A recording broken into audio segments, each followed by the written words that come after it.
اپنے باپ کے نام سے چیلوم پر 40 دیگ کیوں پکاتے ہو؟ کس نے کہہ دیا کہ اپنے باپ کے نام سے 40 دیگ پکائیں گے تو ہی بخشا جائے گا؟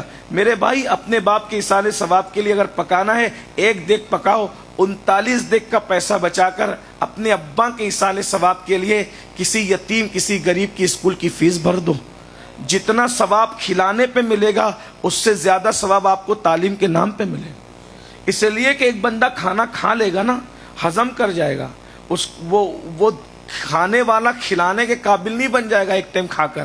لیکن اگر ایک بچے کو آپ نے ایجوکیشن دے دیا تو اس کی کم سے کم 3 نسلیں سنور جائے گی۔ ایصال ثواب کے بہت سے طریقے، صرف کھلانا پلانا، کھانے پینے تک کب تک اپنے پیٹ کے غلام بن کے رہو گے؟ ایصال ثواب کا یہ طریقہ بھی تو ہے نا کہ آپ کسی کو قلم دے دیں، کسی کو کتاب دے دیں، کسی کو کاپی دے دیں، کسی کے اسکول کی فیس بھر دیں۔ ہم کب تک پرانی رسموں کے چکر میں پھرتے رہیں گے؟ حالات کے بھائی پہلے وقت کھانے کو لوگ ترستے تھے نا، کئی دن ان کے گھر میں چولہے نہیں جلتے تھے، اس لیے کھانا کھلانے کی ترغیب دی گئی ہے۔ اب ہر بندہ کھا رہا ہے، اب کھانے کی اہمیت ختم ہو گئی ہے۔ جو بھیک مانگتا ہے سگنل پر وہ بھی 3 ٹائم پیٹ بھر کے کھاتا ہے۔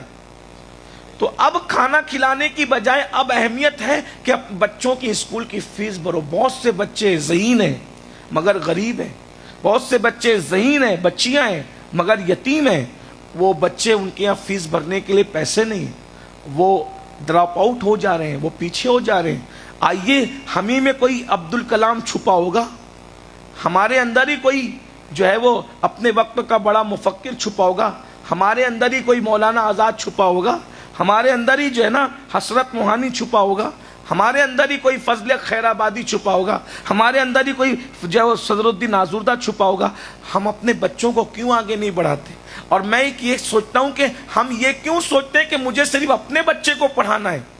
مسلمان وہ نہیں ہوتا کامل جو صرف اپنا سوچے۔ اللہ کے رسول علیہ السلام نے فرمایا کہ جو شخص صبح اس حال میں کرے کہ وہ میری امت کی بھلائی کا کوئی منصوبہ نہ بنائے، فلیسا منا، وہ میری سوسائٹی کا ممبر نہیں ہے۔